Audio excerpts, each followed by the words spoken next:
हो गया।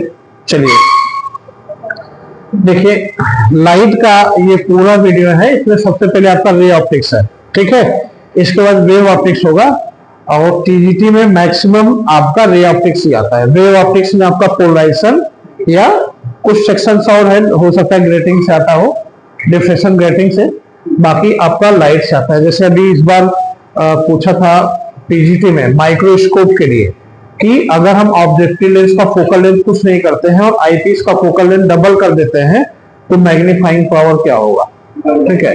डबल करते हैं, आधा करते हैं, ऐसे था, तो आधा करते हैं तो दुगना हो जाएगा, ये दुगना करते हैं तो आधा हो जाएगा। ये चीजें था।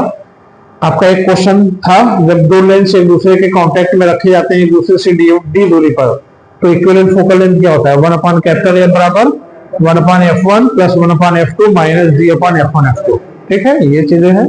और मान लीजिए अगर एक दूसरे से सटा के रखा जाता है तो आप लोग जानते हैं 1/F बराबर 1/F1 plus 1/F2। Convex lens है तो फोकल लेंथ पॉजिटिव रखेंगे, कॉन्केव लेंस है तो फोकल लेंथ नेगेटिव रखेंगे, वही सब है। लाइट बहुत इजी है, ठीक है। दूसरा चीज आपका इसमें रिफ्रैक्शन से क्वेश्चन आएगा। एक पूछा था कि इसमें से कौन सा रिफ्रैक्शन या स्कैटरिंग की घटना नहीं है, तो आप लोग जितना बताया गया था रिफ्रैक्शन के अलावा एक ही ऑप्शन है जो इन दोनों घटना नहीं था, ठीक है, रिफ्रैक्शन का था। तो ऐसे ऐसे क्वेश्चन है। तो देखिए यहाँ पे अब हम स्टार्ट करने जा रहे हैं। लाइट में रियल इमेज और वर्चुअल इमेज। रियल का मतलब होता है वास्तविक, वास्तविक का मतलब होता है कि जब प्रकाश की किरणें आए टकरा करके सच में, जैसे मिरर है तो मिरर में क्या हो रहा है, ये आई टकरा करके फोकस से जा रही है तो आपका वास्तव में यहाँ कट कर रही है, इसका मतलब ये इमेज क्या होगा, रियल होगा। और जहां पे इमेज रियल होता है, वास्तविक होता है, वो प्रतिबिंब क्या बोलता है, इन्वर्टेड, उल्टा भी बनता है, ठीक है। तो ये देखिए, ये कॉन्वेक्स लेंस है, ये मिरर था, कॉन्केव मिरर था, अवतल दर्पण था, ये उत्तल लेंस है, ठीक है। यहाँ पे देखिए अनंत लंबाई से आई एक पॉइंट पे कट कर रहा है, इसका मतलब इसका इमेज क्या होगा, रियल होगा, ठीक है। अच्छा, जब ऐसी घटनाओं में कोई चीज आता है, जब हम लोग ये क्वेश्चन हो सकता है इस पे आ जाए, तो जब हम एक्स एक्सिस की तरफ इधर चलते हैं तो सारा चीज पॉजिटिव लिया जाता है, इधर आते हैं तो निगेटिव लिया जाता है, ऊपर चलते हैं तो पॉजिटिव लिया जाता है, नीचे आते हैं तो निगेटिव लिया जाता है, ठीक है। इसमें कभी कभी मैग्नीफाइंग पावर निकालने के लिए आएगा, आवर्धन क्षमता। तो आवर्धन क्षमता क्या होता है, प्रतिबिंब की दूरी बटे वस्तु की दूरी।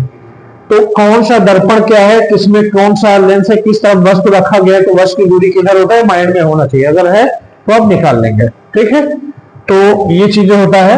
अच्छा, वर्चुअल इमेज के लिए यहाँ पे हम क्या करते हैं, देखिए आपका वर्चुअल इमेज ये है।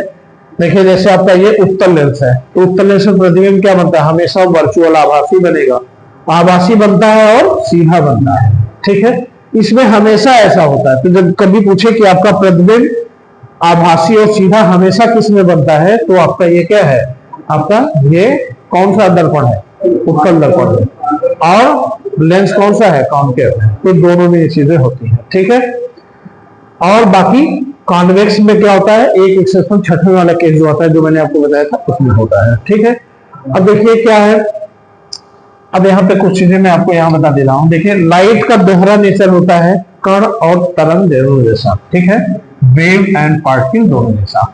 अब आपसे पूछे कि पार्टिकल नेचर क्या क्या दिखाता है, तो फोटोइलेक्ट्रिक इफेक्ट, कॉम्पटन इफेक्ट और रमन इफेक्ट, ये पार्टिकल नेचर शो करते हैं। बाकी आपका रिफ्लेक्शन, रिफ्रैक्शन, डिफ्रैक्शन, ये सारी चीजें वेव नेचर। हो सकता है कोई एग्जांपल देके पूछे कि इसमें कौन सा वेव नेचर दिखाता है, कौन सा पार्टिकल नेचर दिखाता है, ठीक है। ये चीजें आ सकता है। दूसरा चीज ये लिखा तो है, photoelectric, Compton effect, shows particle nature, ये सब। Speed of light in vacuum. अच्छा, पूछा जाए प्रकाश की चाल सबसे ज्यादा क्या होता है, तो प्रकाश की चाल सबसे ज्यादा हमेशा निर्वात में होता है, वो भी कितना होता है, 3 × 10⁸ ठीक है, कोई दिक्कत तो नहीं। अच्छा, अगर सघन माध्यम है, विरल माध्यम है, डेंसर मीडियम है, रेयर मीडियम है, तो speed of light rare medium में ज्यादा होता है, डेंसर में कम होगा, क्योंकि डेंसर में नजदीक नजदीक सारी चीजों की डिस्टेंस नहीं बढ़ पाएगा। ये आपको एक बार डिस्कस कर चुका हूं, ठीक है।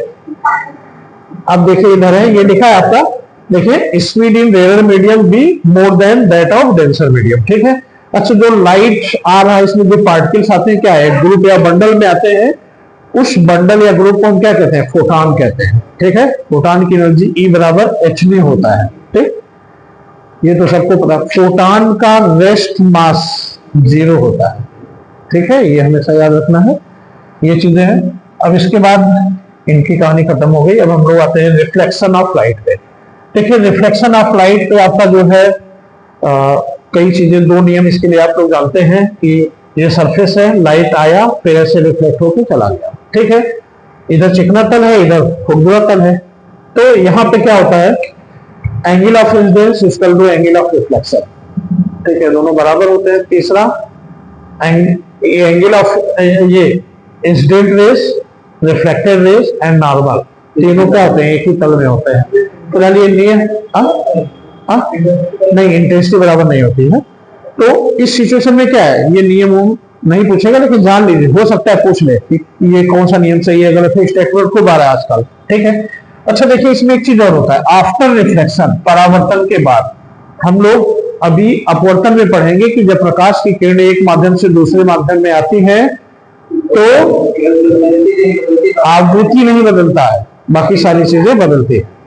लेकिन यहां पे क्या लिखा है, रिफ्लेक्शन के बाद वेलोसिटी, वेवलेंथ, फ्रीक्वेंसी, ठीक है, और ये सब जो है सेम होता है लेकिन तीव्रता बदल जाती है। माने ये क्या है, परावर्तन है, परावर्तन है। तो परावर्तन जब प्रकाश किरणें पड़ के एक ही तल में चली जाती हैं तो वहां पे इंटेंसिटी घट जाता है। जैसे शीशा है जिसमें हम लोग चेहरा देखते हैं, क्या है, लाइट रेज आएगा, पड़ेगा, पड़ने के बाद फिर उसकी दिशा में रिफ्लेक्ट हो जाता है, रिफ्लेक्शन हो रहा है, तो वहां तीव्रता घटती है, ठीक है, ये चीजें लिखा हुआ है। अच्छा जिनके पास ये नोट्स है यहाँ पे आरपी जो नोट्स है ना, तो आप इन्हीं में ही अंडरलाइन कर लीजिए, जो मेरे में है ना, वही पढ़ लीजिएगा, या तो अलग से इसको समझ लीजिए, ठीक है। अब ये चीजें होता है। अच्छा देखिए एक चीज और होता है, ये थ्योरी पूछा जा सकता है, there is phase change of pi if reflection takes from denser medium. अगर डेंसर मीडियम से, इधर डेंसर मीडियम है और यहाँ से रिफ्लेक्शन हो रहा है तो फेज चेंज कितने का होता है, पाई का, ठीक है, ये पूछा जा सकता है कि डेंसर मीडियम से अगर परावर्तन होता है तो फेज चेंज कितने का होगा। थियोरेटिकल क्वेश्चन है, स्टेटमेंट में आ सकता है।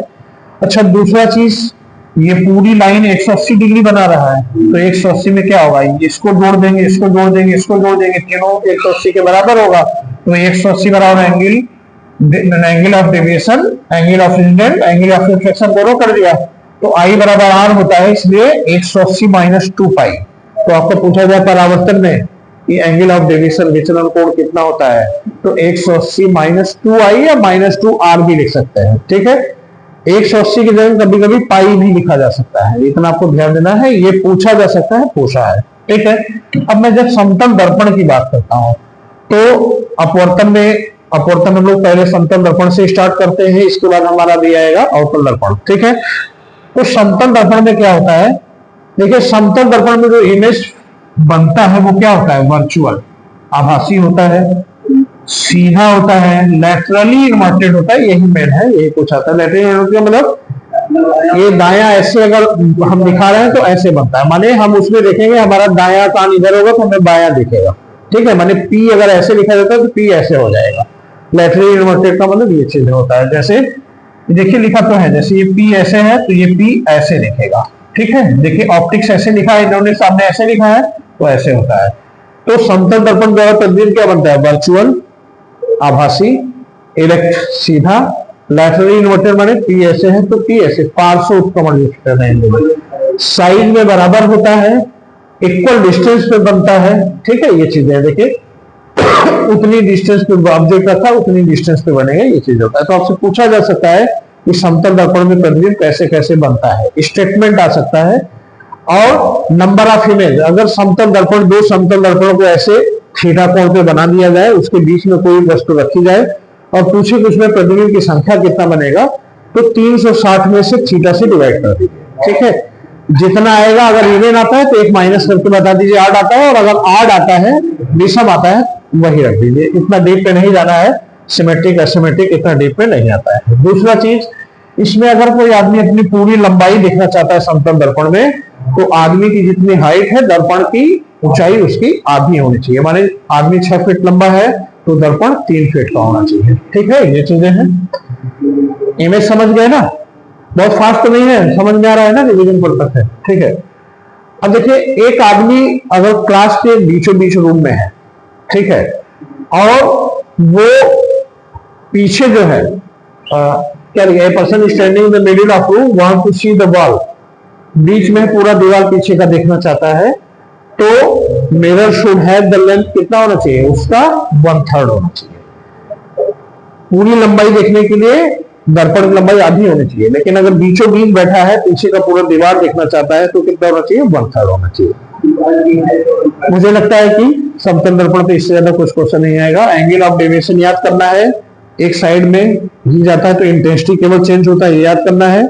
और दूसरा चीज, इमेज कैसा बनता है? वर्चुअल, ठीक है, erect, laterally inverted, equal distance में, इक्वल साइज का, ठीक है। अब आता है अवतल दर्पण, ठीक है। देखिए अवतल दर्पण आपका जो होता है, क्या होता है? इस साइज का है, बाहर से पॉलिश होता है, अंदर से क्या होता है आपका? चिकना होता है, जिसपे प्रकाश पड़ेगा, पड़ने के बाद रिफ्लेक्ट हो जाएगा, ठीक है। तो अवतल दर्पण में 2-3 फॉर्मूला मेन है। ये फोकल लेंथ होता है, रेडियस ऑफ कर्वेचर का आधा होता है। रेडियस ऑफ कर्वेचर समझ रहे ना?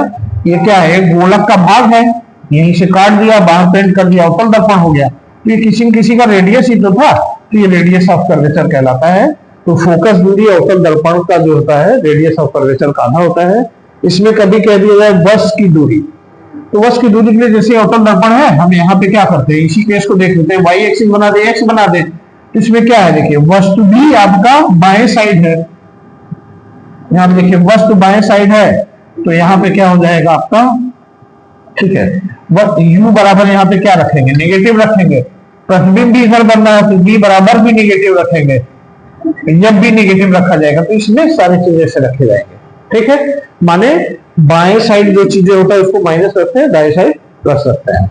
तो अवतल दर्पण में क्या होता है? अवतल दर्पण में जो प्रतिबिंब बनता है वो वास्तविक ही बनता है, वास्तविक बनता है और उल्टा बनता है, ठीक है। माने रियल बनेगा और इरेक्ट होगा, क्योंकि देखिए ये रेज आके रियल में कट कर रही है। लेकिन इसमें एक एक्सेप्शन है, छठा केस, जब पोल और फोकस के बीच में रखा जाता है तो ये अवतल दर्पण उत्तर दर्पण जैसा बनाता है, कॉन्वेक्स मिरर जैसा बनाता है ये, ठीक है। तो देखिए इसमें पहला है, जब वस्तु अनंत में रखा होता है तो अनंत में रखी हुई वस्तु का प्रतिबिंब कहां बनता है? फोकस में बनेगा। फोकस में रखी हुई वस्तु का प्रतिबिंब अनंत में बनेगा। 2 हो गया, रेडियस ऑफ कर्वेचर पे रखा है तो रेडियस ऑफ कर्वेचर पे बनेगा। 3 हो गया, फोकस और कर्वेचर के बीच में है तो अनंत में बनेगा। 4, कर्वेचर और अनंत के बीच में है तो कर्वेचर और फोकस बीच बनेगा। 5 केस यही आ गए। छठा केस आपका है पोल और फोकस के बीच में जब बनेगा, ठीक है। इसको आप देख लेंगे, अनंत में बनेगा तो क्या है? इसमें देखिए सारी चीजें इधर होती है, तो कैलकुलेशन करते समय हम यू क्या रखेंगे? अनंत रख देंगे। जैसे कह दिया गया कि अवतल दर्पण पे कोई वस्तु अनंत से आ रही है, तो आने वाली किरण अनंत से आ रही, बाएं साइड से आती है, तो वस्तु की दूरी क्या हो गया? अनंत। तो u बराबर अनंत रखेंगे। या अगर कोई पोजीशन दे दिया इतने दूरी से आता है तो u बराबर माइनस उतना दूरी रखते हैं, ठीक है। प्रतिबिंब भी इसका क्या बन रहा है? बाएं साइड बन रहा है, इसलिए प्रतिबिंब भी बराबर क्या होगा? माइनस होगा। और फोकस भी, इसका फोकल लेंथ यहां से यहां तक की दूरी है, ये भी माइनस ही होगा। तो इस कैलकुलेशन में हम इस तरह से रखते हैं। अब देखिए इनफाइनाइट सेंटर के बीच में है तो कहां बनता है? ये वैल्यू केवल आप जान लीजिए। और मैग्नीफाइंग पावर क्या होता है? m से हमेशा -1 हो रहा है। वस्तु कर्वेचर पे है तो कहां पे कर्वेचर बनेगा? साइज में इक्वल होगा, ठीक है। ये चीजें हो जाता है। अब ऑब्जेक्ट C और F के बीच में है तो कहां बनता है? C और F के बीच में है तो C और इनफाइनाइट के बीच में बनता है। यहाँ पे ये सारी चीजें हो जाती हैं। अब इसमें देखिए एक एक्सेप्शन आता है, छठा, ठीक है। छठवें में आपका, जब आपका वस्तु कहां रखा हो? फोकस और पोल के बीच में रखा हो, तो इसमें जो प्रतिबिंब बनता है दर्पण के पीछे बनता है। तो आपसे पूछा जा सकता है कि अवतल दर्पण में प्रतिबिंब दर्पण के पीछे कब बनता है? अपवाद आया ना, एक्सेप्शन आया, तो इसको ये जान लीजिए। अब पीछे बन रहा है तो u और f इसके बाईं साइड से आ रहा है, इसका मतलब नेगेटिव होगा। प्रतिबिंब पीछे बन रहा है, पीछे क्या होगा? पॉजिटिव होता है, इसलिए प्रतिबिंब क्या रखेंगे? पॉजिटिव रखेंगे। मिरर का फॉर्मूला आपको पता है, 1/f बराबर 1/v प्लस 1/u। कोई कंफ्यूजन तो नहीं है। अब उसी तरह से कन्वेक्स मिरर है, अवतल दर्पण है। अवतल दर्पण में क्या होता है? इसमें अंदर की तरफ से पेंट कर दिया जाता है, बाहर चिकना कर रखा जाता है। इसमें इमेज हमेशा जो है आपका फिक्स है, लेकिन इसमें हमेशा इमेज आभासी बनता है और सीधा बनता है और छोटा बनता है। ठीक है, तो इसमें तो कोई एक्सेप्शन ही नहीं है। उसमें तो एक्सेप्शन हो सकता है भाई, दोनों बनता है। इसमें तो हमेशा क्लियर हो गया कि सीधा, आभासी और छोटा बनता है। उत्तर दर्पण में बना प्रतिबिंब हमेशा ऐसे होता है, कोई दिक्कत तो नहीं है। इनके दोनों केस आपका ये है कि जब अनंत पे होता है तो कहां बनेगा, ठीक है, और ये चीज है, ठीक, क्लियर। तो परावर्तन में आपका समतल दर्पण क्लियर हो गया, अवतल दर्पण क्लियर हो गया, उत्तल दर्पण क्लियर हो गया। फोकस दूरी वक्रता त्रिज्या की आती होती है। फोकल लेंथ का फॉर्मूला 1/n बराबर 1/d प्लस 1/u। कैलकुलेशन में अवतल दर्पण में सारी चीजें बाएं साइड से आती है, इसलिए u भी हमेशा बाएं रहेगा, यह सभी केस में बाएं रहेगा, यह सभी केस में बाएं रहेगा। b जो है अंतिम प्रतिबिंब छठवें वाले केस में जहां मिरर के पीछे बनता है वहां भी पॉजिटिव रखेंगे। कैलकुलेशन में भी यही ध्यान देना है, आराम से कैलकुलेशन भी हो जाएगा, ठीक है। अब हम लोग आते हैं reflection of light. Reflection of light का मतलब क्या होता है, जब प्रकाश की किरणें एक माध्यम से दूसरे माध्यम में आती हैं तो क्या होते हैं, अपने रास्ते से मुड़ जाते हैं, या तो अभिलंब की तरफ झुकेंगी या अभिलंब से दूर जाएंगे। अगर विरल से सघन में आ रही है तो अभिलंब की तरफ झुकेंगी, सघन से विरल में आ रही है तो अभिलंब से दूर भागेंगे, यही दोनों केस होता है, ठीक है। तो अच्छा, इसमें क्या है, जब एक माध्यम से दूसरे माध्यम में आती है तो आवृत्ति अपरिवर्तित रहता है। यहाँ अपवर्तन में आवृत्ति अपरिवर्तित रहता है, और वहां क्या था, एक मीडियम में जब रिफ्लेक्शन होता है, रिफ्लेक्शन परावर्तन, तो तीव्रता कम हो जाती है। अब देखिए इनका एग्जांपल्स क्या है। तारों का टिमटिमाना पीजीटी 2022 में था, ये अपवर्तन का उदाहरण। ये पूछा था कौन सा अपवर्तन और प्रकीर्णन का उदाहरण नहीं, एक दिया था तारों का टिमटिमाना, एक दिया है आकाश का नीला रंग दिखाई पड़ना, प्रकीर्णन का है, और एक तिरछा दिखाई पड़ना वो भी इसी का है। इसके अलावा जो एक ऑप्शन बचा वही आपका डिफ्लेक्शन का है, ठीक है। तब इसमें देखिए क्या होता है, जब प्रकाश की किरण रेयर टू डेंसर आ रही है तो मीडियम 1 से 2 में आ रही है तो हम कहते हैं पहले माध्यम के सापेक्ष दूसरे माध्यम का अपवर्तन। Refractive index of medium second with respect to first equal to sin i upon sin r, ठीक है। और इसको फ्रैक्शन में लिखते हैं n2/n1, माने जिसमें आ रहा है वो अंश में होता है, जिससे हो करके आ रहा है वो हर में होता है। और यही होता है जब पहले माध्यम से दूसरे में आ रहे हैं तो वेलोसिटी का रेशियो क्या हो जाएगा, पहला बटे दूसरे का वेग। पहले का तरंग दैर्घ्य बराबर दूसरे, क्योंकि v बराबर है लैम्डा, n डिपेंड ही नहीं करता, तो λ1, तो ये हो जाएगा आपका डायरेक्ट पूरा फार्मूला ये। इस फार्मूले को अगर आप जान रहे हैं तो आपका ये बहुत काम करेगा ये, ठीक है। माने sin i upon sin r बराबर v1 बटे v2 बराबर λ1 बटे λ2, लेकिन अपवर्तनांक में पूछे तो उल्टा कर देना है, n2/n1, ठीक है। और 1n2 के टर्म पूछे तो 1n2, माने जिस माध्यम से हो क्या रहा है, जिसमें आया वो बाद में होता है। ये चीज इसी को उल्टा कर देंगे, भाग दे देंगे तो हमारा देखिए ये रिजल्ट आ जाता है, ठीक है। ये 1n2 बराबर 1/2n1, तो उसी को लिखते हैं कि मीडियम अगर एयर और ग्लास है तो Ang बराबर 1/gn है, माने y के सापेक्ष कांच का अपवर्तनांक बराबर कांच के सापेक्ष y का अपवर्तनांक, ठीक है। तो कभी Ang पूछे, Ang क्या है, रेयर टू डेंसर हो गया, विरल एयर क्या है, विरल है, और ग्लास क्या है, सघन है, तो ये विरल से सघन माध्यम का अपवर्तनांक हो गया, ठीक है। एक ये फॉर्मूला है। अच्छा, कभी इन्होंने पूछ लिया कि कोई चीज है पहले एयर से वाटर में आता है, वाटर से ग्लास में आता है, ग्लास से एयर में आता है, तो ऐसे केसेस में WNG माने जल के सापेक्ष कांच का अपवर्तनांक क्या होगा, तो होता है कांच का अपवर्तनांक बटे जल का अपवर्तनांक, माने y के सापेक्ष तो दोनों में कॉमन है, reflective index of glass with respect to air, reflective index of water with respect to air, ठीक है। ये चीजें हो जाता है। और रिफ्लेक्शन का एक चीज और होता है, जब किसी वस्तु को अगर हम पानी में डुबाते हैं तो वस्तु अपनी वास्तविक गहराई से थोड़ा सा ऊपर उठा हुआ दिखाई देता है। न्यूमेरिकल में इसको कैसे सॉल्व करेंगे, रिफ्लेक्टिव इंडेक्स बराबर ये लिखा हुआ आपका रियल डेप्थ, वास्तविक गहराई बटे एपिरेंट डेप्थ, ठीक है, इससे निकाल लेते हैं। अच्छा, स्पीड ऑफ लाइट, प्रकाश की चाल किसी भी माध्यम में पूछे, जैसे कह दिया कोई माध्यम है, जल है, कोई चीज है, उस माध्यम में प्रकाश की चाल क्या होगा, तो निर्वात में जो प्रकाश की चाल होता है उसमें हम अपवर्तनांक से भाग दे देते हैं c/n। और इस केस में आपको याद आ रहा होगा, एक आपने प्रश्न पूछा था मुझसे, एंगुलर विड्थ और रिफ्रैक्टिव इंडेक्स में जब होता है तो क्या होता है, बीटा अपॉन म्यू लग जाता है सीधा, हूबहू यही फॉर्मूला पीजीटी 2022 में।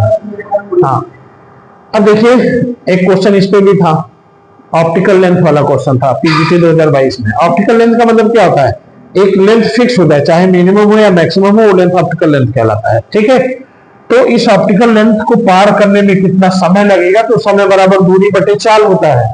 तो दूरी अगर x दूरी है और चाल की जगह क्या लिखेंगे, c बाई म्यू लिखेंगे, क्योंकि रिफ्रैक्टिव इंडेक्स म्यू दिया है तो आपका ये हो जाता है।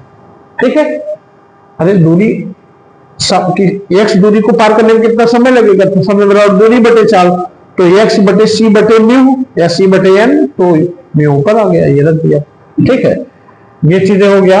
अब आता है क्रांतिक कोण और कोणांतरिक परावर्तन। तो क्रांतिक कोण क्या होता है, क्रांतिक कोण ये होता है कि जब प्रकाश की किरणें सघन माध्यम से विरल माध्यम में आती हैं, तो इस कोण से आए कि जब विरल माध्यम में उनका कोण 90 डिग्री होता है, तो ये क्या कहलाता है, क्रांतिक कोण कहलाता है। तो क्रांतिक कोण के लिए कंडीशन क्या है, डेंसर टू विरल में आना चाहिए, सघन से विरल में आना चाहिए। ठीक है, देखिए चित्र देखिए, क्रांतिक कोण आप एंगल ऑफ इंसिडेंस तो है, लेकिन एंगल ऑफ रिफ्लेक्शन क्या हो 90 हो जाना चाहिए। तो इसका मतलब लाइट डेंसर से विरल में आना चाहिए, और वो एंगल जिस पर एंगल ऑफ रिफ्लेक्शन 90 डिग्री हो जाए, तो वो एंगल कहलाता है क्रिटिकल एंगल या क्रांतिक कोण। ठीक है, अब इसके टर्म में बड़ा मस्त क्वेश्चन आता है। ठीक है, क्वेश्चन आपको घबराना नहीं है, डेंसर टू रेरर मैं कर रहा हूं यहाँ पे। तो डेंसर टू रेरर बराबर क्या हो जाएगा, रखना नहीं, हम लोग क्या पढ़ते हैं sine I upon sine R, तो साइन सी बटे साइन 90, साइन 91 तो क्या हो जाएगा, साइन सी बन जाएगा ये, बराबर अपवर्तनांक को मैंने बताया था ना, जो ये होता है वो ऊपर हो जाता है। तो देखिए सब डेंसर बटे वेवलेंथ और वेलोसिटी, डेंसर बटे रेरर हो रहा है, लेकिन रिफ्रैक्टिव इंडेक्स रेरर बटे डेंसर हो गया। ठीक है, तो ये चीजें बन जाती है। यहाँ पे ये फॉर्मूला जरूर याद रखना है, यही सबके लिए काम करता है। और अगर इसी को हम उल्टा कर दें, रेरर को डेंसर कर दें, ठीक है, तो आपका साइन सी जो होता है ये हो जाएगा ये। भाई देखिए रेरर टू डेंसर साइन सी होता है, तो रेरर टू डेंसर 1 बटे हो जाएगा 1 बाई साइन सी। या क्रांतिक कोण बराबर, जब दे विरल माध्यम के साथ सघन माध्यम का अपवर्तनांक कितना है, साइन सी बताइए, तो 1 बटे कर देना है। और जब कहे सघन माध्यम के सापेक्ष विरल माध्यम का अपवर्तनांक कितना है, तो सीधा साइन सी करना है। और इसी में पोलराइजन एंगल अगर पूछे, ध्रुवण कोण पोलराइजेशन में आएगा, तो यहां से रिफ्लेक्टिव इंडेक्स जो निकालते हैं म्यू, तो वहां क्या होता है tan IT बराबर म्यू, तो IT बराबर tan इनवर्स म्यू, वो कर देंगे। ठीक है, तो ये चीजें हो गया। अब आपका इसमें क्या है, when light rays enter from denser to rarer angle of incidence exceed the critical angle, light rays come back in same medium। अच्छा TIR क्या है, टोटल इंटरनल रिफ्लेक्शन बात कर रहा है। तो इसमें यही कंडीशन है कि जब प्रकाश पूरी तरह से पहले ही माध्यम में वापस चला है, तो इसको कोणांतरिक परावर्तन कहते हैं। कंडीशन वही है क्रांतिक कोण वाला, सघन से विरल में आना चाहिए। इसका कंडीशन ये है, दो कंडीशन रखता है TIR के लिए, लाइट हमेशा डेंसर टू रेरर में आए और एंगल ऑफ इंसिडेंस हमेशा क्रिटिकल एंगल से ज्यादा। ठीक है, ये TIR का कंडीशन है। अच्छा, इसमें इसके एग्जांपल्स क्या क्या है आप देख रहे हैं, लूमिंग, मिराज, हीरे का चमकना जो होता है, ऑप्टिकल फाइबर इसी पर काम करता है।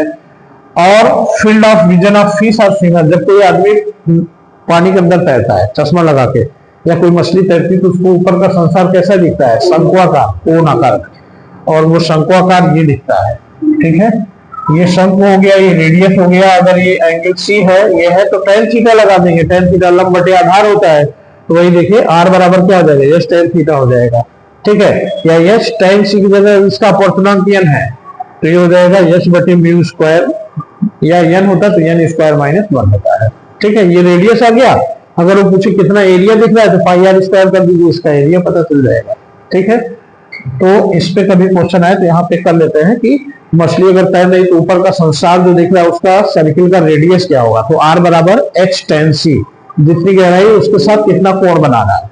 ठीक है, और अपवर्तनांक दिया है, तो h बटे under root n square minus 1। जल का अपवर्तनांक 4 बटे 3 होता है। ठीक है, तो जल के लिए डायरेक्ट ये रखा दिया गया है, अगर जल पूछ लिया तो ठीक है, कोई दूसरा वाटर है तो उसका अपवर्तनांक रखेंगे।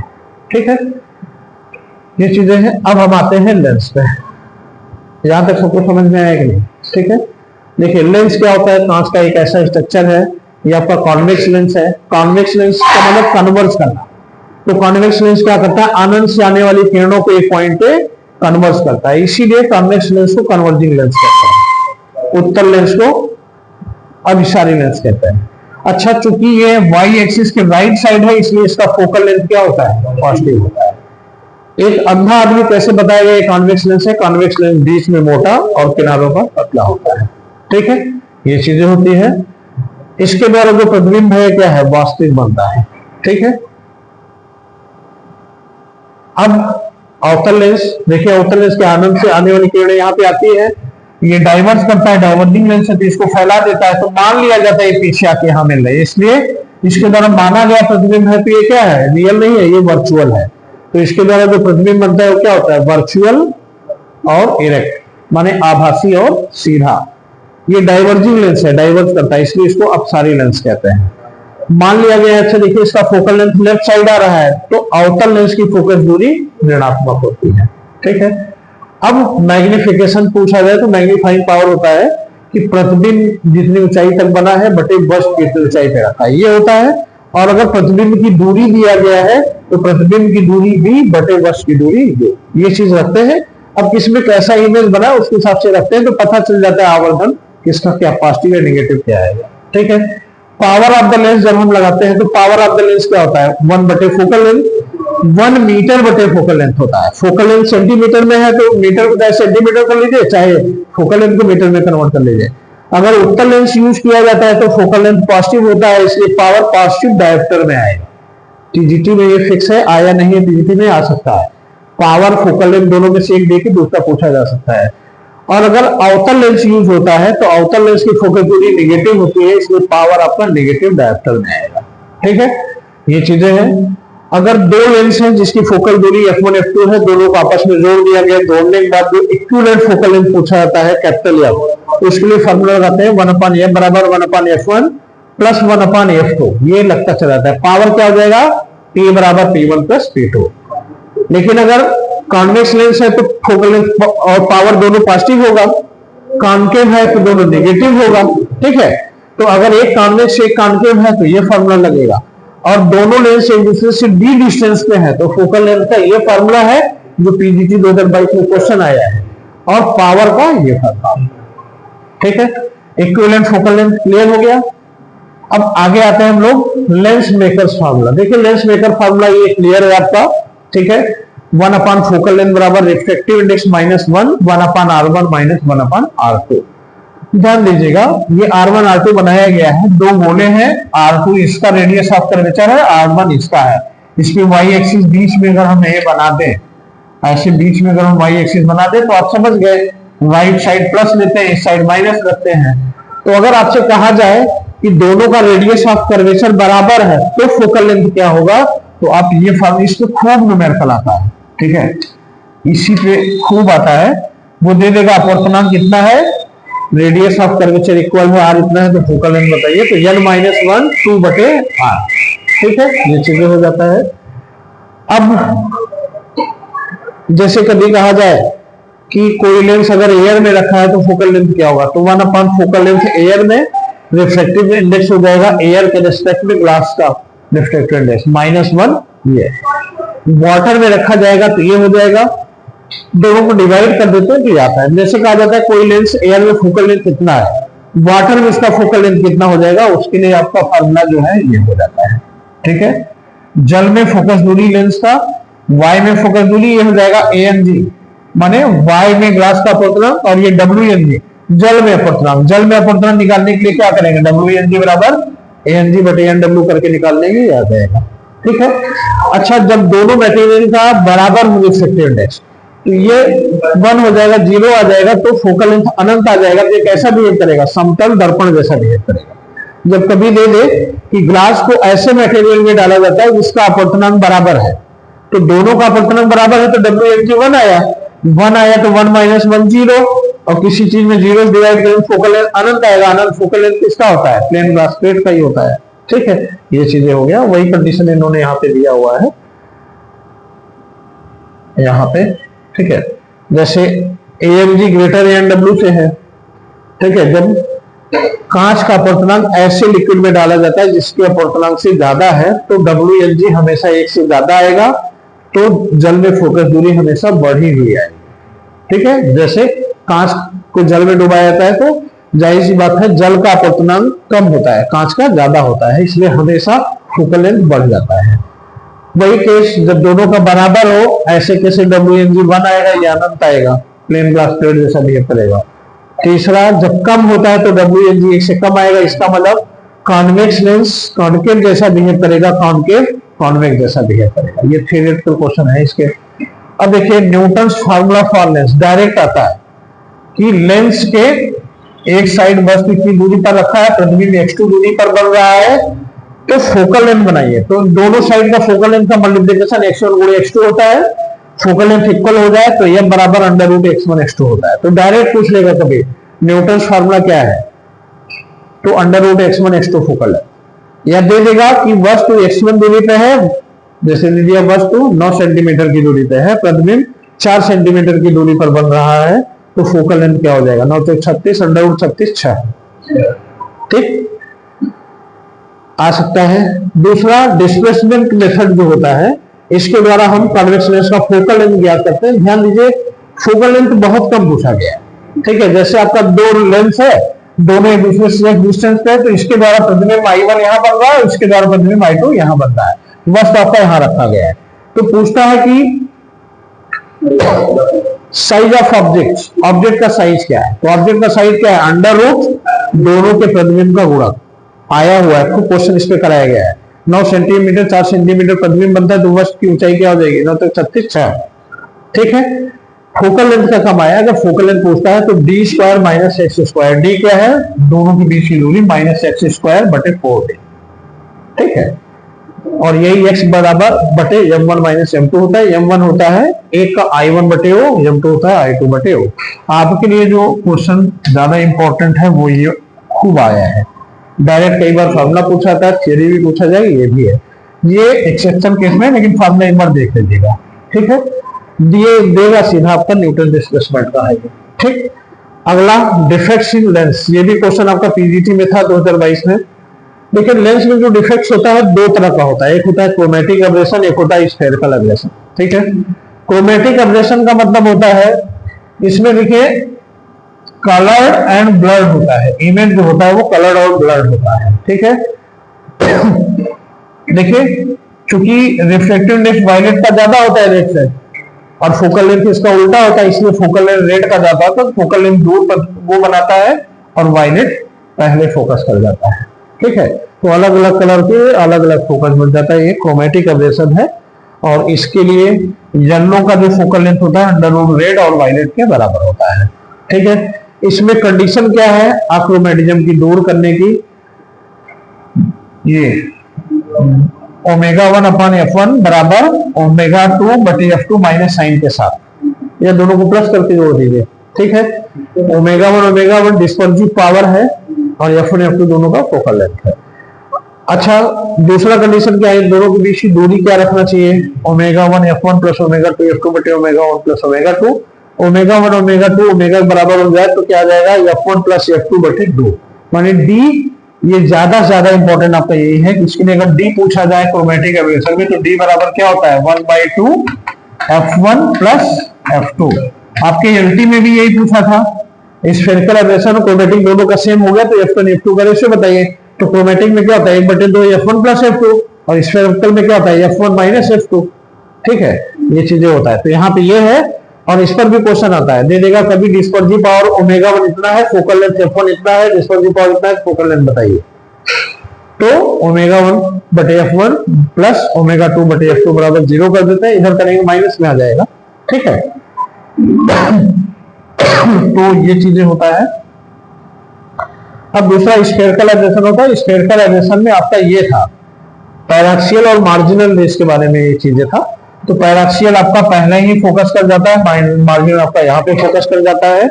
इस दूरी को दूर करने के लिए हमें क्या करना चाहिए, लेंस के सामने हमें एक स्टॉपर लगा देना चाहिए। एक हो या तो पैराक्सियल को अगर हम रोक दें तो मार्जिनल एक जगह फोकस करेगा, या दूसरा दोनों के बीच का जो प्लेनो कन्वेक्स लेंस है इसके बीच की दूरी F2 माइनस F1 होना चाहिए, बहुत इंपॉर्टेंट है, पूछा गया आपसे। ठीक है, तो ये चीजें हैं। अब इसमें जो होता है एलटी में यही था, दोनों का डी बराबर करके F1 F2 का रेशियो था। ठीक है, ये चीजें हैं। आपने ये पीजीटी 2022 में भी इस पे है, स्फेरिकल एब्रेशन पे। ठीक है, अगला है आपका प्रिज्म। प्रिज्म का क्वेश्चन आपका पीजीटी 2022 में था। उन्होंने पूछा है कि डिस्पर्जिव पावर क्या होता है। डिस्पर्जिव पावर क्या होता है, थीटा क्या है, एंगुलर डिस्पर्जन बटे डेल्टा वी, इसी का रेशियो होता है। यही ऑप्शन सही है पीजीटी 2022 में। ठीक है, तो प्रिज्म क्या होता है, देखिए व्हाइट लाइट पड़ता है, 7 अलग अलग कलर्स में आते हैं। ये कलर्स क्या होता है, वेवलेंथ होता है। ठीक है, जब नीचे से ऊपर जाते हैं तो वेवलेंथ ज्यादा होता है और प्रकाश की चाल ज्यादा होती है। जब ऊपर से नीचे आते हैं तो रिफ्लेक्टिव इंडेक्स ज्यादा होगा, विचलन कोण ज्यादा होगा, विक्षेपण ज्यादा होगा, एंगल ऑफ डेविएशन ज्यादा होगा, फ्रीक्वेंसी ज्यादा होगी, एनर्जी ज्यादा होगी। माने frequency, energy, angle of deviation, विचलन कोण, डिस्पर्जन वायलेट का सबसे ज्यादा होगा, लेकिन वेवलेंथ सबसे कम होगा। अच्छा, न्यूनतम डेविएशन कितना होना चाहिए, उसमें फॉर्मूला होता है minimum angle of deviation n-1 into A होता है। ए क्या है, प्रिज्म एंगल। ठीक है, रिफ्रैक्टिंग एंगल कभी पूछा जाए तो क्या होता है, रिफ्रैक्टिंग एंगल भी 2a करके हम सॉल्व करते हैं, प्रिज्म एंगल ही आता है। ठीक है, अब उसी तरह से रेड कलर के लिए विचलन कोण ये होगा, वायलेट के लिए होगा। मैंने बताया था दोनों के विचलन का जो अंतर होता है, बताया था, दो लड़के तैयारी करने आए, एक इधर बिगड़ गया उधर बिगड़ गया, दोनों के बीच का डिफरेंस क्या था, जो बताया था वही डिफरेंस कोणीय विक्षेपण होता है। तो कोणीय विक्षेपण क्या होता है, दोनों के बीच का विचलन कोण का अंतर, एंगुलर डिस्पर्जन। ठीक है, और डिस्पर्जिव पावर विक्षेपण क्षमता क्या होता है, एंगुलर डिस्पर्जन और angle of deviation for yellow colour का रेशियो होता है।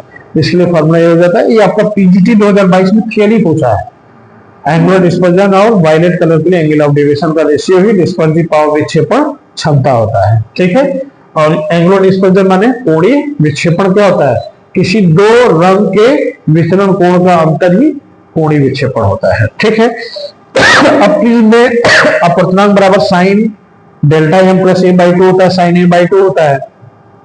तो कंपेयर करके आपतन कोण हम प्रिज्म में निकालते हैं, क्या होता है, विचलन कोण, न्यूनतम विचलन कोण प्लस प्रिज्म कोण बटे 2 और अपवर्तन कोण होता है a by 2, prism angle by 2। ठीक है, ये चीजें होता है।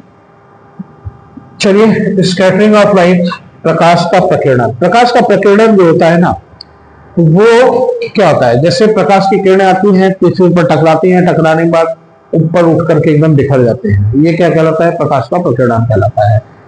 अच्छा, इसमें रेले जीन्स एक लॉ होता है, इन्होंने बताया जो इंटेंसिटी होता है वो वेवलेंथ के पावर 4 के इनवर्सली प्रोपोर्शनल होता है। इसका मतलब जिसका तरंग लाल रंग का तरंग सबसे ज्यादा होता है, तो इसका इंटेंसिटी क्या होगा, तीव्रता सबसे कम होगा, तो इसका प्रकीर्णन मैंने सबसे कम होता है, इसलिए लाल रंग सबसे नीचे रह जाता है।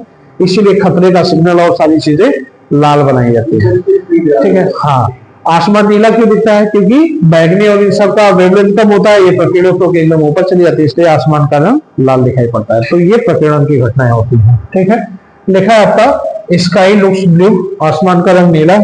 Eight the time sunrises sunset, सूर्योदय सूरज के समय लाल दिखाई पड़ना, इसकी भी घटना है, अपवर्तन की भी घटना है ये। ठीक है, डेंजर सिग्नल ऐसे लाल बनाया जाता है, यही है। अब रेनबो, इंद्रधनुष, देखिए इंद्रधनुष किसकी घटना है, इंद्रधनुष जनरली हमेशा रिफ्लेक्शन और रिफ्लेक्शन की घटना है। ठीक है, परावर्तन अपवर्तन की घटना है, लेकिन इसमें टीआईआर की भी घटना होती है और डिस्पर्जन की भी घटना होती है।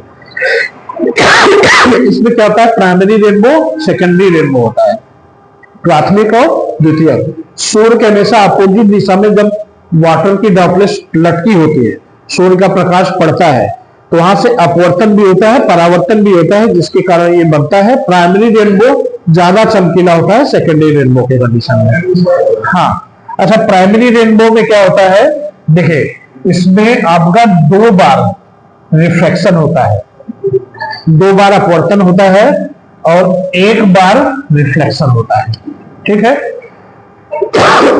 और बाहर की तरफ लाल रंग होता है, बाहर लाल होगा, अंदर वायलेट होगा, प्राइमरी रेनबो है। सेकेंडरी रेनबो में 2 बार अपवर्तन होता है, 2 बार परावर्तन होता है, और यहाँ बाहर क्या होता है आपका वायलेट होता है। ये प्राइमरी से हल्का होता है, ठीक।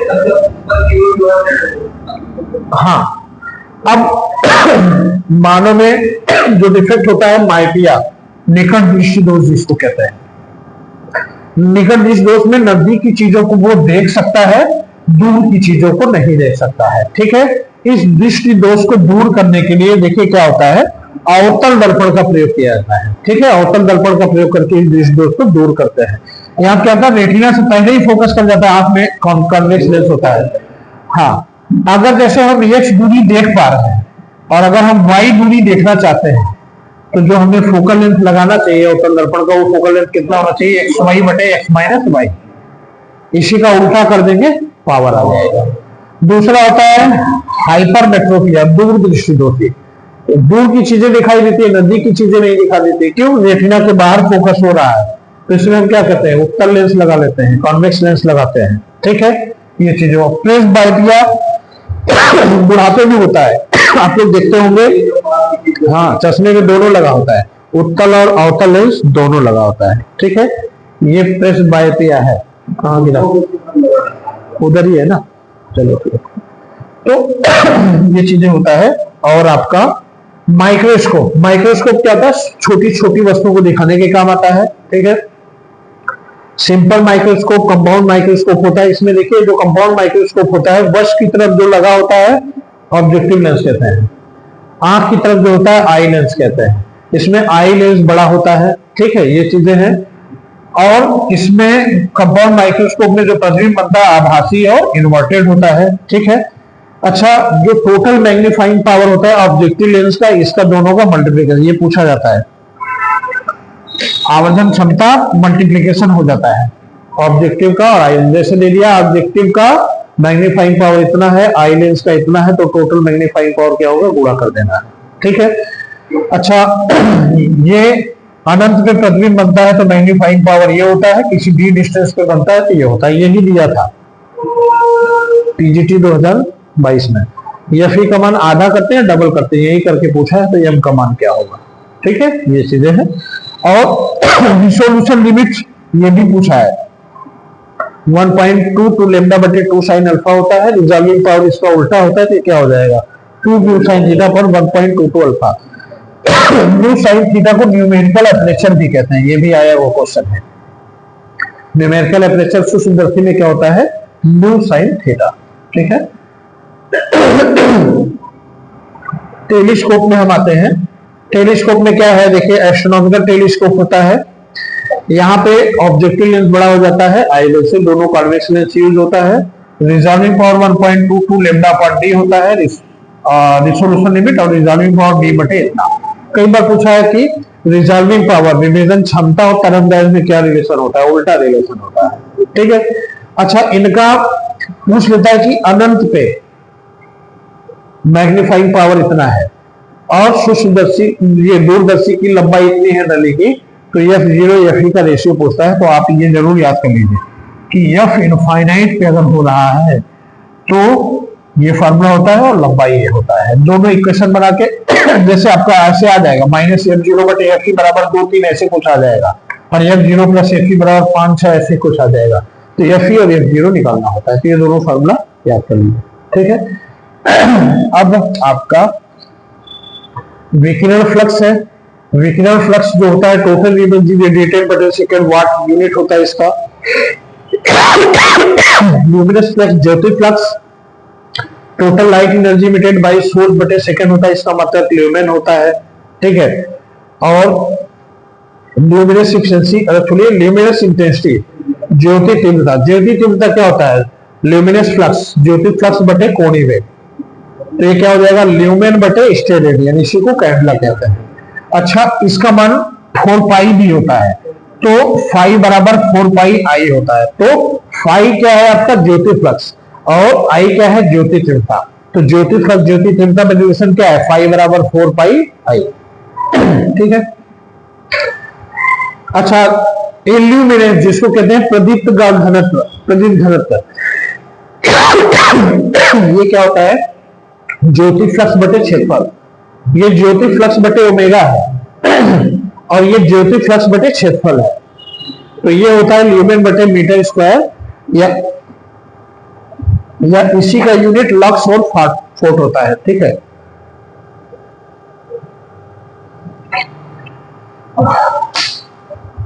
जैसे हम कहते हैं प्रदीपन की तीव्रता, तो प्रदीपन की तीव्रता क्या होता है? ज्योति फ्लक्स बटे क्षेत्रफल। ठीक है, ज्योति फ्लक्स का क्या होता है? ल्यूमेन बटे मीटर स्क्वायर, इसी का यूनिट होगा लक्स या phot. 1 phot equal to 10⁴ lux. और इसी में ज्योति तीव्रता, ध्यान दीजिए, ज्योति तीव्रता कहता है, ज्योति तीव्रता तो ज्योति फ्लक्स बटे कोणीय वेग, और प्रदीपन की तीव्रता ज्योति फ्लक्स बटे क्षेत्रफल। दोनों में यही दो चीज पढ़ी, दोनों में यही डिफरेंस है। ठीक है,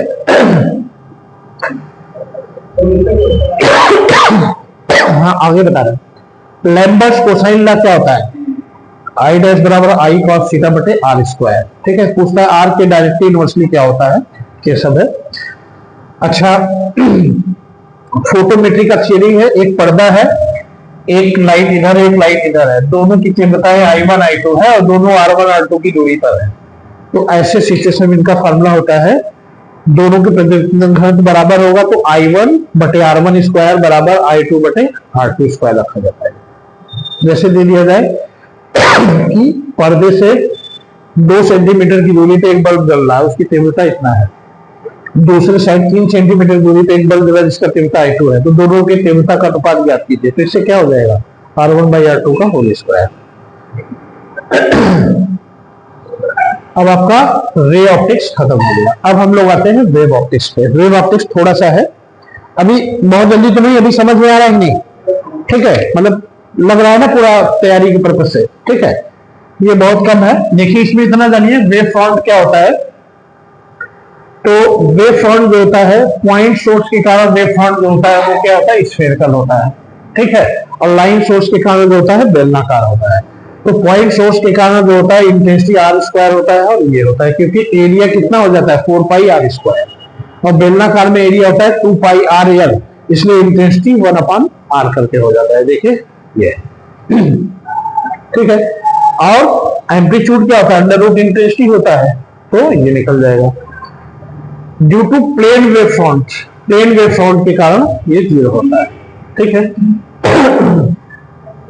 यंग डबल स्लिट एक्सपेरिमेंट बहुत ही अच्छा है, आपके सिलेबस में है। यंग डबल स्लिट एक्सपेरिमेंट में मैक्सिमम इंटेंसिटी और मिनिमम इंटेंसिटी जो आप वेव थ्योरी में पढ़े थे उसका रेशियो याद कर लीजिए। ठीक है, अब ये क्या करते हैं, बस इसमें आपको इतना जानना है कि देखिए इन्होंने कहा है ना, जो फ्रिंज बनता है, देखिए ये पिक्चर है इनका, ये दोनों स्लिट के बीच की दूरी स्मॉल डी और स्लिट और पर्दे के बीच की दूरी कैपिटल डी। ठीक है, तो यहां पे क्या होता है? सेंट्रल फ्रिंज ब्राइट बनेगा, इसके बाद डार्क ब्राइट ऐसे बनता चला जाएगा। तो इसमें जो फ्रिंज विड्थ आता है, जैसे एक ब्राइट और दूसरे ब्राइट के बीच की चौड़ाई कितनी हो गई, उसी को हम कहते हैं फ्रिंज विड्थ। देखिए फ्रिंज विड्थ जो होता है, देखिए ब्राइट क्या करते हैं, फ्रिंज विड्थ आपका हो गया, ये एक्शन बराबर आ गया तो 1 रखेंगे तो 1 आएगा, 2 रखेंगे 2 आएगा, 3 रखेंगे 3 आएगा, तो दोनों में किसी का अंतर निकाल लेंगे तो क्या आएगा? ये आएगा। तो फ्रिंज विड्थ क्या आता है? डी लैम्डा बटे डी। इसका मतलब आप लोग जान लीजिए बीटा बराबर फ्रिंज विड्थ बराबर डी लैम्डा बटे डी होता है। इसमें न्यूमेरिकल आ सकता है। डी क्या है? स्लिट के बीच की दूरी। कैपिटल डी क्या है? स्किन और उसके बीच, स्लिट और स्किन के बीच की दूरी। लैम्डा वेवलेंथ है। एंगुलर फ्रिंज विड्थ पूछे तो कैपिटल डी से भाग दे देना है, ये हो गया लैम्डा बटे डी। डायरेक्ट फार्मूला भी आ सकता है, इस पे न्यूमेरिकल भी आ सकता है। यही डार्क का भी आता है, डार्क का भी देखिए आप यही आता है, डार्क का भी यही आ रहा है। ब्राइट डार्क दोनों केस सेम है।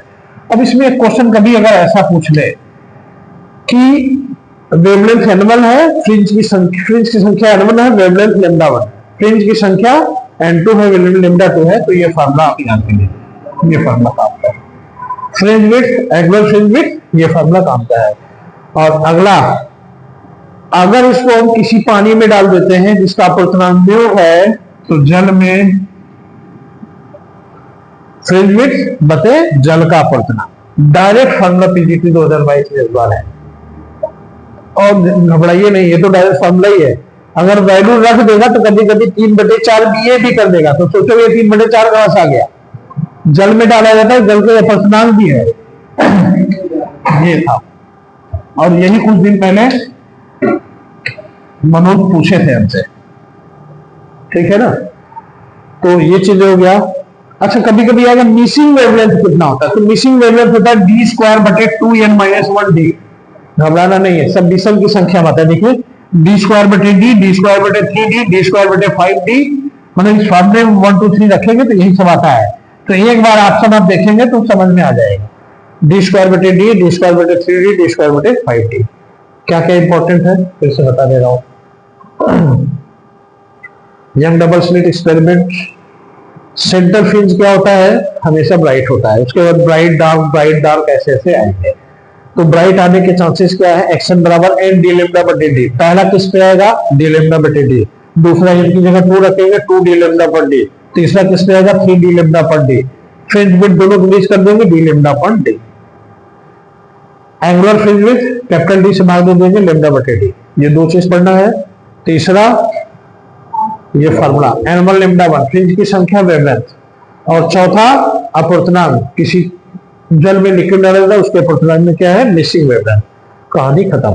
फ्रिंज विजिबिलिटी आपने नहीं पीजीटी में I maximum minus I minimum बटे I maximum plus I minimum होता है, ये बराबर 2 अंडर रूट I1 I2, ये under root I1 plus I2 होता है। ये पीजीटी में पूछा हुआ है आपका क्वेश्चन, ठीक है। इसके बाद आपकी कहानी खत्म। न्यूटन रिंग आपने है नहीं, न्यूटन रिंग पीजीटी का है तो इसमें डिस्कस करने कोई मतलब नहीं है।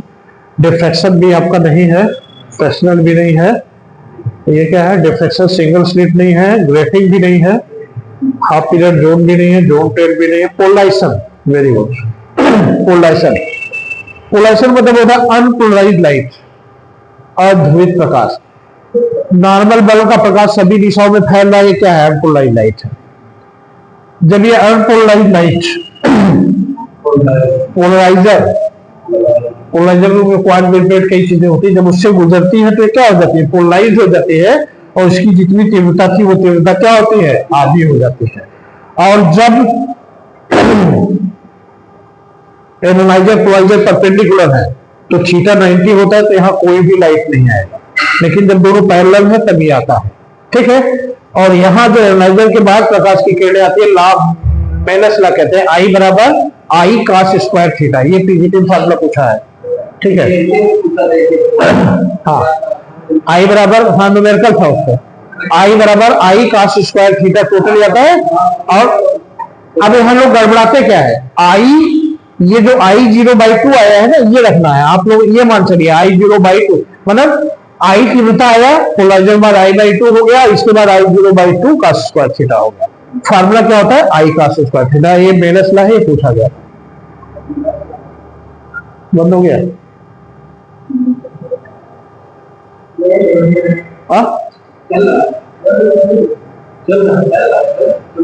तो ये चीजें होता है। तो देखिए मेलस ला आई डैश बराबर आई का स्क्वायर थीटा होता है, यही है, ठीक है। माने थीटा 0 है तो आपका आई डैश आई हो जाता है, ये चीजें लिखा हुआ है। अच्छा, प्लेन पोलराइज्ड लाइट, देखिए एक चीज और होता है, इधर से लाइट बिखरी हुई आती है। ये भी क्वेश्चन था, पोलराइजर के क्वेश्चन होते जीटी 2022 में, बिखरी हुई आती है, लेकिन जब इसके बाद पोलराइजर बाद आती है तो हमेशा प्लेन उसके परपेंडिकुलर हो जाते हैं। ये भी ऑप्शन सही है, 2 क्वेश्चन पीजीटी 2022 में है, ठीक है। इसके बाद प्लेन पोलराइज्ड लाइट प्राप्त करने के कितने मेथड है। पहला मेथड है परावर्तन द्वारा। परावर्तन से क्या होता है, आप देख रहे हैं कि अनपोलराइज्ड लाइट जब आता है तो कुछ इधर रिफ्लेक्ट होता है, कुछ पार्शियली पोलराइज होता है, ठीक है। ये पोलराइजिंग एंगल है, तो यहाँ पे एक फॉर्मूला बनता है, polarizing angle plus reflection angle बराबर 90 डिग्री, ठीक है। दोनों का समेशन 90 होता है, और रिफ्लेक्टिव इंडेक्स बराबर tan IP होता है, ब्यूस्टर्स साइकिल ये होता है, ठीक है। अब देखिए इसमें कुछ एक चीज और बता दूं, जब ये कहें सूर्य की किरणें जल की सतह पर ऐसी पड़ रही है तो क्षैतिज से कितना दिखाएगी, तो ये पूरा एंगल कितना है 90, और सूर्य की किरण ऐसे पड़ रही है, तो ये अगर दिया है सूर्य की किरण जो है 40 डिग्री पे पड़ रही है, तो क्षैतिज से कितना दिखाएगी, तो 90 माइनस 40 कर देंगे तो 50। तो जब ये कोई क्वेश्चन है कि सूर्य का किरण इतने डिग्री से पड़ रहा है तो क्षैतिज से कितना होगा, 90 में से घटा के आप बताएंगे, पहला चीज। दूसरा चीज, जब यहां पे कहा जाएगा कि पोलराइजर एनालाइजर इतने डिग्री के कोण पे रखा गया है तो थीटा तो वही रखेंगे, लेकिन जब कहे एनालाइजर को इतने डिग्री से घुमा दिया गया तो इसका मतलब क्या हुआ, इन्होंने घुमा दिया तो 90 माइनस में घूमने वाला कोण निकाल दीजिए, जो बचा वो आपका एंगल होगा। जैसे उन्होंने कहा 60 डिग्री से घुमा दिया एनालाइजर को, तो 90 में से 60 घटाएंगे तो थीटा 30 रखेंगे, और जब उन्होंने कह दिया 30 डिग्री पे रखा ही है तो 30 ही रखेंगे। मतलब जितने पे रखा है वही होगा, लेकिन अगर घुमा दिया तो 90 में से घटा के एंगल निकालेंगे। समझ में आ रहा है? फिर समझ लीजिए, ये तीव्रता आई होता है, पोलराइजर के बाद I0/2 हो जाता है, एनालाइजर के बाद I0/2 cos स्क्वायर थीटा होता है। ठीक है, ये चीजें रखते हैं। अच्छा, और क्या है, रिफ्लेक्शन मेथड है इसको प्रोड्यूस करने का, ये भी मेथड है, डबल रिफ्लेक्शन मेथड है, नाइक्लोम है, स्कैटरिंग है, स्कैटरिंग से भी ये प्रोड्यूस होती है।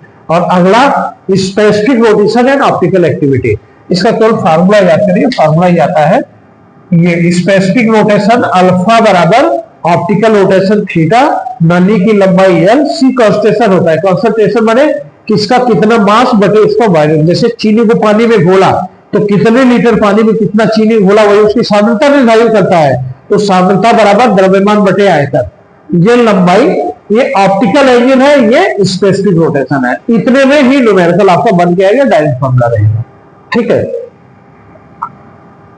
अच्छा, हाफ वेव प्लेट में जो थिकनेस होता है λ/2 म्यू माइनस म्यू0 होता है, क्वार्ट्ज वेव प्लेट में λ/4 म्यू माइनस म्यू0। तो इसी तरह से आज का एक्सप्लेनेशन ठीक है, सब समझ में आया ना, आप इसे कर सकते हैं। तो चलिए ठीक है।